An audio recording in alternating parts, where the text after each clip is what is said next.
ఉన్న బంగారాన్ని విడిపించి ఆ రోజు ఆన్లైన్ రేటుకే మేము కొంటాం. Sharma gold company. రమగారు, నా ఎక్స్పీరియన్స్ ఒకటి మీకు షేర్ చేస్తాను. మీకు కూడా అలానే అనిపిస్తుందా ఒకసారి చెప్పండి.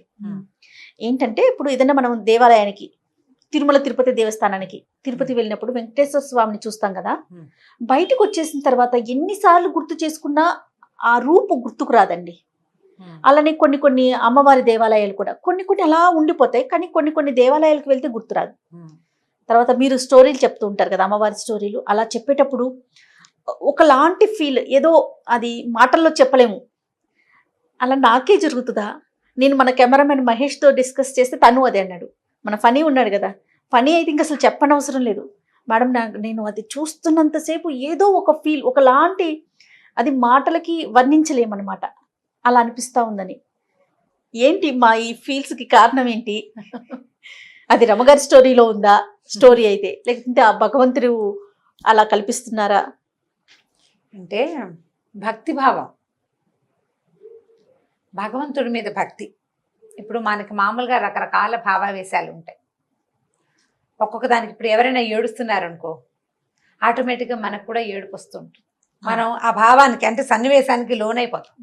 సినిమా చూస్తూ సినిమాలో హీరోయిన్ కష్టాలంటే మనకు కూడా ఏడిపోతుంది. హీరోయిన్ కష్టాల కంటే చిన్న పిల్లాడు ఎవరైనా ఏడుస్తున్నా, పిల్లాడు తల్లి నుంచి సెపరేట్ అయిపోతున్నా, అలాంటి సీన్లు చూసినప్పుడు ఆటోమేటిక్గా మనం స్పందించి కళ్ళనీళ్ళు వచ్చేస్తాయి. మన హృదయం దానికి స్పందిస్తోంది అనమాట. అవతల జరుగుతున్న సన్నివేశానికి మనసు స్పందించడం, దీన్ని ఎమోషనల్గా ఫీల్ అవటం అని మంచి బామలు ఇంగ్లీష్ మాటలో చెప్పాలంటే ఎమోషనల్ అయిపోతాం మనం. అంతే కదా, ఎవరైనా తల్లుల గురించి వాళ్ళ అమ్మ చనిపోయిన సిచ్యువేషన్ అలాంటిది ఏదైనా చెప్తున్నారు, మదర్కి సంబంధించి ఏ మాట గాని వార్త గాని విన్నా ఆటోమేటిక్గా మనం కూడా మన స్పందిస్తుంది, మన బుద్ధి, మన మనసు దానికి స్పందన చెందుతుంది. ఎంతో కొంత స్పందించేసరికి మనసు అదోలా అయిపోతుంది. ఏదైనా భగవద్భక్తి, ఏదైనా అద్భుతమైన విషయాలు అంటే రోమాంచం అవుతుంది, అంటే గూస్ బంప్స్ వచ్చేస్తాయి. జరిగేదే ఇది. అయితే ఇది ఎలా చెప్తారంటే, మనసు అన్ని రకాల భావోద్వేగాలకి స్పందించటం ఇది అందరికీ ఉంటుంది. కొంతమంది సినిమాని నిర్వికారంగా చూస్తారు, వాళ్ళకి స్పందన లేదు. వాడు మనిషి కాదంటే వాడు మనిషి ఎందుకు కాదు, వాళ్ళు మనిషి, అన్నీ బాగానే ఉంటాయి. ఈ తొందరగా స్పందించే మనస్తత్వం ఉండటం ఒక ఒక పద్ధతి. ఇప్పుడు దేవాలయాల్లోకి వెళ్తే, ఒక్కొక్క దేవాలయంలోకి వెళ్తే నాకు అసలు కొన్ని శ్లోకాలు ఏమైనా చదువుతుంటే బాగా భావోద్వేగం కలుగుతాయి. నాకు చాలా దుఃఖం, కళ్ళనీళ్ళు వచ్చేస్తాయి. నేను చాలా మందిని చూస్తాను అట్లా. గుళ్ళోకి వెళ్తే ఆటోమేటిక్గా ఏడుపు వచ్చేసేవాళ్ళు. ఆనందంతో, ఆనందం, సంతోషం, ఇంకా వాళ్ళతోటి కనెక్ట్ అవుతున్నామన్న ఒక భావన. ఇది బలహీనమైన మనసుకి గుర్తు అనుకోకూడదు. కాదు కాదు మనసు బలహీనత అవ్వటం కాదు, మనసు ఆర్ద్రం అవ్వటం, తడవటం, అంతే. ఇది బలహీనత కాదు, బలహీనత కానే కాదు. దీన్ని బలహీనత, అనుమానం అదే రమ్మగారు, ఇదేమన్నా ఒక రకమైన బలహీనత నాకేనా అనుకున్నా. నేను వీళ్ళతో డిస్కస్ చేస్తే వీళ్ళు ఇది చెప్తున్నారు. సరే ఒకసారి మీతో మాట్లాడదామని. అది బలహీనత అనుకోవటానికి వీల్లేదు, బలహీనత ఖచ్చితంగా కాదు. నేను చాలా కాలం క్రితం ఒక కథ చదివాను. తర్వాత ఎప్పుడో డిస్కషన్లో కొంతమంది ఫ్రెండ్స్తో వాళ్ళు ఎలా చెప్తారంటే, ఇవి ఆధ్యాత్మికమైనవి అవి ఇవి వ్యవహారాలు మాట్లాడుతుంటాం చాలా మందితోటి. పర్టికులర్గా అసలు ఎవరన్నారో కూడా నాకు ఇప్పుడు గుర్తులేదు. ఆ రోజు నేను ఎవరితోటి మాట్లాడానో కూడా. కొన్ని వాక్యాలు అలా ఉన్నాయన్నమాట. ఈ భగవంతుణ్ణి ఏదైనా ఒక దేవాలయానికి, గుడికి వెళ్ళినప్పుడు, ఒక క్షేత్రానికి వెళ్ళినప్పుడు, అది మనం ఆ విగ్రహాన్ని చూసినప్పుడు కానీ, ఆ ప్రతిమను చూసినప్పుడు కానీ, ఆ కథను విన్నప్పుడు కానీ విపరీతంగా స్పందించి భగవద్భక్తికి లోనయ్యి ఆ కథ చెప్తున్న వ్యక్తుల పట్ల, లేదా అంటే ఏ విషయం మీద కథ చెప్తున్నారో దానికి స్పందించడానికి గుర్తు ఏంటంటే, వీళ్ళు కిందటి జన్మలో కూడా మనుషులుగానే ఉన్నారు అనడానికి ఒక గుర్తట అది. కిందటి జన్మలో కూడా, అంటే మనం పుడుతూ చస్తూ ఉంటామని కదా, జన్మ మరణ చక్రం నడుస్తూనే ఉంటుంది. అవునండి. మనం క్రితం జన్మలో కూడా ఇలాంటి భావావేశం, ఇలాగా భగవంతునితోటి అనుసంధానం అయి ఉండే ఒక ఇది జరిగింది మన జీవితంలో. ఇప్పుడు కూడా అది జరిగేసరికల్లా ఆ పూర్వజన్మ వాసన వల్ల వీళ్ళు ఎక్కువ స్పందిస్తారు అని విన్నారు మీరు? అని విన్నాను నేను. అని అలాంటిది విన్నా నేను. నాకు అది ఎప్పుడు అనుభవం వచ్చిందంటే, మేము మధురై వెళ్ళాం.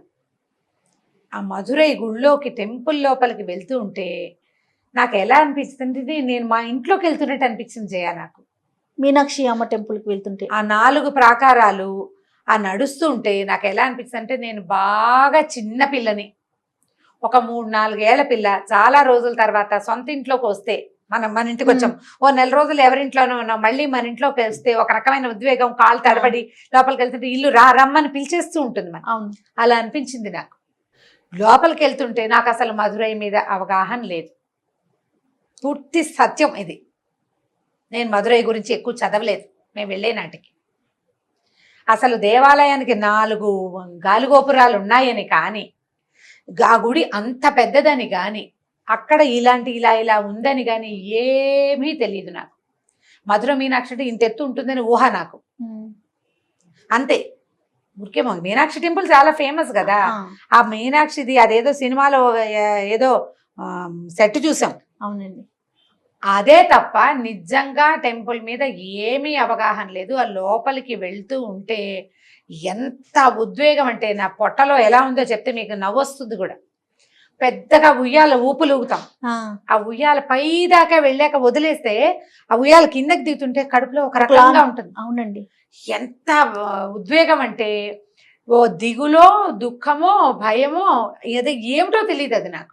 ఆ లోపలికి వెళ్తుంటే ఎడం వైపున ఒక భద్రకాళి, ఒక వీరభద్రుడు 2 విగ్రహాలు ఉంటాయి. అవును. ఎంత భద్రకాళికి దొరికిపోయానంటే నేను అసలు నోరు తెరుచుకుని అట్లా చూస్తూ ఉన్నానన్నమాట.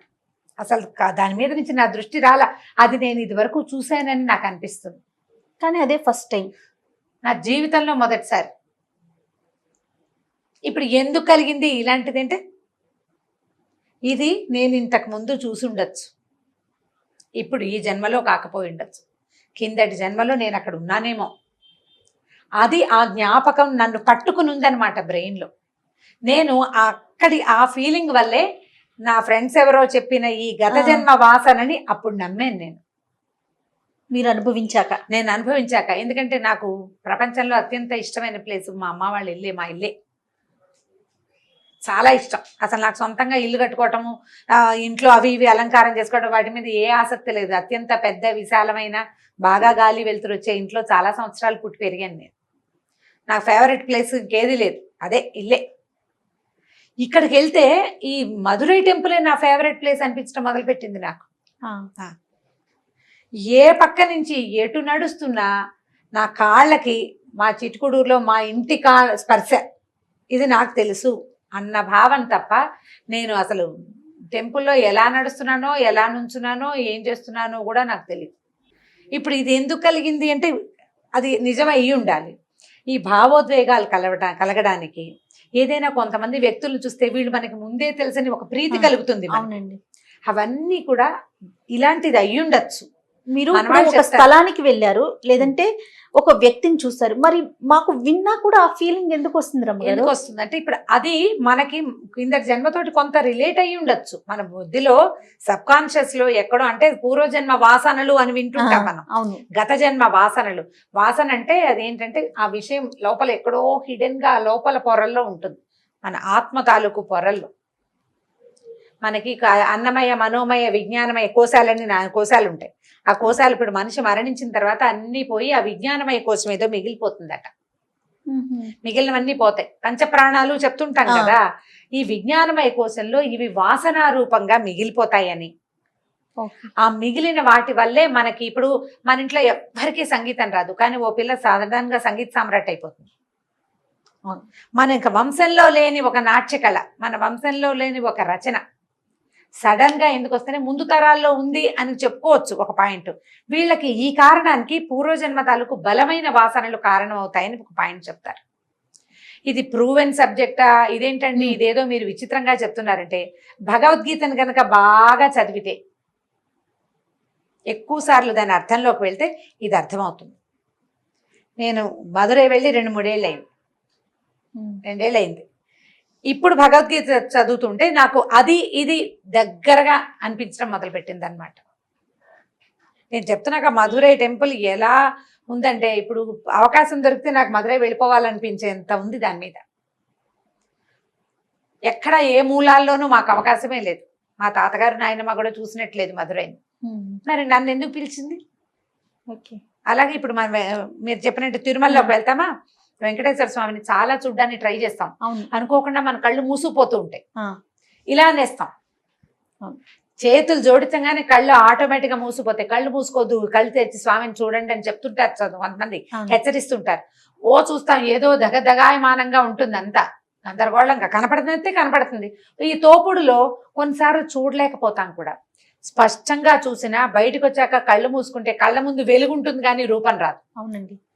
అదే అర్చావతారంలో ఉన్న స్వామిలో ఉన్న ప్రత్యేకతే, అది మహిమ. ఆయన తాలూకు ఇదే, అంతే. మనం బయట బోల్డ్ అని పిక్చర్ చూస్తామా, కళ్ళు మూసుకుంటే ఆ పిక్చర్ గుర్తొస్తుంది, అసలు స్వామి జ్ఞాపకమే రాడు, గుర్తు తెచ్చుకోలేకపోతాం. ఇప్పుడు అక్కడికి వెళ్ళాక ఈ కళ్ళు మూసుకుపోవటము, ఆటోమేటిక్ గా మన మనసు ద్రవించిపోవటము, అవన్నీ కూడా ఈ కారణం అయ్యి ఉండాలి. మనకి అత్యంత భక్తి, భగవంతుడి పట్ల పూర్తి విశ్వాసం.